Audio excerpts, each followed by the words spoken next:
दस लक्षण पर्व के 5वें दिन आज हम लगभग आधी दूरी तय कर चुके हैं और आज हम 4 कसायों के अभाव धर्म की बात तो कर चुके हैं और आज उत्तम सत्य धर्म की बात की जानी है। सत्य धर्म किसका नाम है? दुनिया में तो ये कहा जाता है जैसा देखा जाना सुना वैसा कह देना उसका नाम सत्य है, लेकिन ये सत्य बहुत स्थूल है। सत्य धर्म किसका नाम है कि सत्य स्वभावी आत्मा को जानकर जो वचनों में सरलता आती है, जो प्रतिपादन में सत्यता आती है, उसका नाम सत्य धर्म है। इसका अर्थ ये है कि सत्य को जब तक हम समझेंगे नहीं, बोला नहीं जा सकता, और सत्य को समझने के लिए जरूरी है कि सत्य को पहचाना जाए।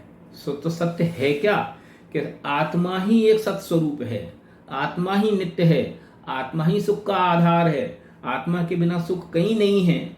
ये है सत्य। और इस सत्य के ज्ञान पूर्वक जो कुछ भी बोला जाएगा, सुखी होने का जो भी मार्ग दिखाया जाएगा, वो सत्य होगा। इसलिए तीर्थंकर परमात्मा की दिव्य ध्वनि सत्य वचन रूप होती है। असली सत्य इसका नाम है। पंडित साहब ने क्या लिखा, अपन उसको पढ़ने की कोशिश करते हैं। कठिन वचन मत बोल, पर निंदा और झूठ तज। एक व्यवहारिक सत्य के उपदेश की बात कर रहे हैं कि भैया अगर हमें संसार में रहना है तो हमें कठिन वचन नहीं बोलने चाहिए। कठिन वचन का मतलब यह है कि कटु वचन नहीं बोलने चाहिए, ऐसे कठोर वचन नहीं बोलने चाहिए जो किसी को दुख दें। यद्यपि सत्यम लोक विरुद्धम, सत्य है लेकिन किसी को चुभ जाए, ऐसा नहीं बोलना चाहिए। तो क्या झूठ बोलना चाहिए? झूठ बोलने की बात नहीं हो रही। उस सत्य को ऐसे सॉफ्ट करके, ऐसे मोल्ड करके बोलो कि उसको एक्सेप्ट भी हो और उसको बुरा भी ना लगे। तो कठिन वचन मत बोल, कठोर वचन मत बोलो, असत्य वचन मत बोलो, पर निंदा और झूठ तज। सबसे पसंदीदा व्यापार किसी व्यक्ति का, किसी भी समुदाय का, ये पर निंदा। 2 आदमी खड़े होकर बात कर रहे होंगे तो गारंटेड वे तीसरे की निंदा कर रहे होंगे। सामान्य जानकारी ऐसी कहती है। तो पर निंदा तजो, क्यों? दूसरे की निंदा से कोई लाभ नहीं होने वाला। दूसरे की निंदा से हमें क्या मिलेगा? हमें सिवाय गंदगी के कुछ नहीं मिलेगा। इसलिए पर निंदा और झूठ, निंदा भी झूठ है और झूठ तो झूठ है ही। तो पर निंदा और झूठ तज। सांच जवाहर खोल, सत्य रूपी हीरों को निकालो, माणिक मोती निकालो, है ना। सत्यवादी जग में सुखी। क्यों? जो सत्य बोलता है वो जगत में सुखी होता है। ये बात हम अपने अनुभव से भी महसूस कर सकते हैं कि अगर हम किसी विषय को लेकर के सत्य बोलते हैं तो हमें कोई डर नहीं होता। हम कहीं किसी भी जगह खड़े होकर के अपनी बात को स्पष्टता और दृढ़ता के साथ कह सकते हैं। लेकिन अगर उसमें जरा भी हमें संदेह है कि यार मैंने कहीं गलत तो नहीं बोला, तो हमारे मन में, हमारी आवाज़ में वो कॉन्फिडेंस नहीं होगा जो कॉन्फिडेंस अन्यथा होता है। इसलिए सत्यवादी जग में सुखी। जो सत्य बोलता है उसको कहीं कोई डर नहीं होता। भले आज उसकी बात ना मानी जाए, भले आज उसकी बात ना सुनी जाए, लेकिन इन ए लॉन्ग टर्म आदमी तो वही सही था।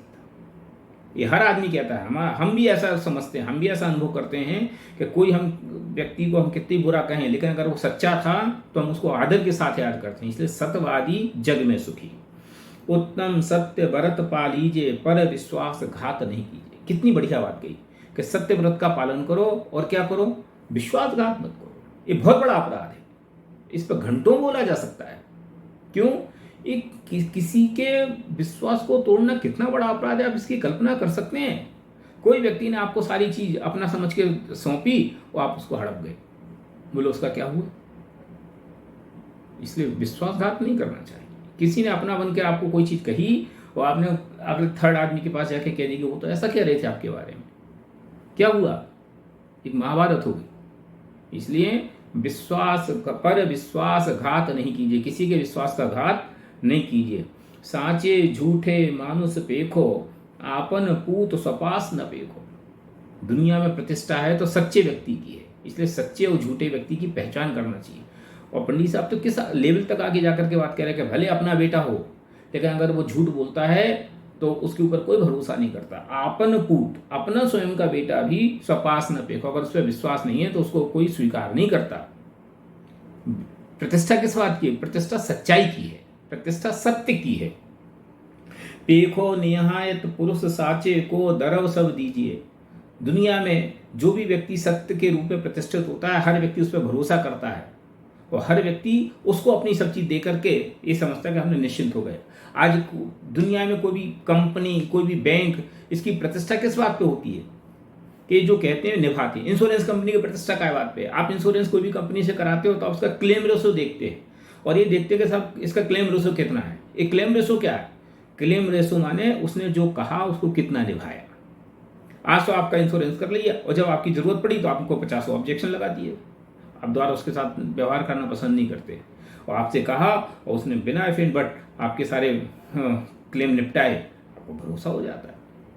इसलिए पेखो तिहायत पुरुष साचे को दरब सब दीजिए, उसको आप सब दरब देते हो। सर्वस्व समर्पण उसके साथ होता है। मुनिराज श्रावक की प्रतिष्ठा साच गुण लख लीजिए। कितनी बड़ी बात है। श्रावक की प्रतिष्ठा काय बात से है? उसके सत्यता से। मुनिराज की प्रतिष्ठा काय बात से है? उनकी सत्यता से। और सत्यता माने क्या? कि सत्यता माने अकेले वचनों की सत्यता तो है ही है, उन्होंने जो व्रत ग्रहण किए हैं उन व्रतों के प्रति जो निष्ठा वो भी सत्यता है। हमने व्रत ग्रहण किए और हम उनके आदर नहीं करें, हम उनका सम्मान नहीं करें, उनका पालन नहीं करें तो हम सत्य वचन के धारी नहीं है, सत्य व्रत के धारी नहीं है। इसलिए मुनिराज की सत्यता और श्रावक की सत्यता दोनों की प्रतिष्ठा साच गुण के आधार से ही लखी जाती है। इसको हम ऐसा भी कह सकते हैं कि हमारे अंदर सच्चाई ये कैसे दिखाई दे कि आखिरकार हम सच्चे हैं या झूठे हैं, ये हमारे शब्दों से दिखाई देता है। इसलिए हम ये कह रहे हैं कि हम सच्चे हैं, ये हमारे वचनों की सच्चाई से प्रकट होता है। ऊंचे सिंहासन बैठ वसु नृप धर्म का भूपति हुआ। एक प्रसिद्ध कहानी को इशारा किया जा रहा है, जो कहानी आप सब जानते हैं, मैं अभी उसमें कहने में समय नहीं लगाऊंगा। कि राजा वसु प्रतिष्ठित राजा, सत्यवादी राजा, उसकी ये प्रतिष्ठा कि उसका सिंहासन सत्य वचन बोलने के कारण 4 अंगुल नीचे जमीन से 4 अंगुल ऊपर अधर में रहता है। उसने सिर्फ इतना बोला कि जो वसु ने कही सो ठीक, क्या था दूसरा उसके नाम शिष्य का, उसने कही वो ठीक, गुरु के लड़के का नाम, उसने जो कही वो सही। क्या हुआ? सिंहासन नीचे हो गया और साथ में नरक चला गया। मैं कई बार आपसे कई बार कहता भी हूं लोगों से कि आखिरकार ऐसा क्या पाप हो गया? उसने तो कुछ नहीं कहा, उसने इतना ही तो कहा कि जो एक्स आदमी कह रहा है वो बात सही। सवाल ये नहीं कि क्या कहा गया, महत्वपूर्ण यह है कि किसने कहा। जो व्यक्ति जितने ऊंचे पद पर है उसके वचनों की मर्यादा प्रतिष्ठा उतनी बड़ी होती है, उसका इफेक्ट भी उतना बड़ा होता है। एक चपरासी कोई बात कहे और एक देश का प्रधानमंत्री कोई बात कहे, दोनों बातों में अंतर होता है ना। तो उन दोनों बातों की मर्यादा, उन दोनों व्यक्ति की मर्यादा भी इस बात पे होती है कि उनके शब्दों में कितनी दम है। इसलिए ऊंचे सिंहासन बैठ वसुंद्र, ऊंचे सिंहासन में बैठकर राजा वसु ने, जो धर्म का भूपति था, जगत में उसकी प्रतिष्ठा इस बात की थी, धर्म का भूपति भया बच झूठ सेती। सिर्फ एक लोग कि भैया मैंने गुरु दक्षिणा दी है, मुझे उसकी वचनों की रक्षा करनी है। बच झूठ सेती नरक पहुंचा। क्या हुआ? नरक चला गया। एक झूठी शान के खातिर उसने एक गलत बात का समर्थन किया, उसके रिजल्ट में उसको नरक जाना पड़ा और स्वर्ग में नारद गया। और जो उसका जो दूसरा साथी था, जो सत्य की पक्ष ले रहा था, वो स्वर्ग की ओर गया। इसलिए सत्य वचन की प्रतिष्ठा है और सत्य वचन की प्रतिष्ठा नहीं है वास्तव में। क्यों? सत्य वचन तो हृदय में सत्य हो तो बोला जाता है, इसलिए वास्तव में तो अंतरंग में जो सत्य है उसकी प्रतिष्ठा है। और अंतरंग सत्य क्या है कि सत्य स्वरूपी आत्मा के आश्रय से जो सत्य बोला जाता है, पहचाना जाता है, सत्य जाना जाता है, उससे ही वो सत्य बोलने में आता है। हम ऐसे उत्तम सत्य धर्म को पहचानें और अपने सत्स्वरूपी आत्मा को पहचान कर सुख का मार्ग तलाशें। ये इस समझ लो आज सत्य धर्म का निष्कर्ष है और इस पूजन का संदेश भी। अगली बार कल।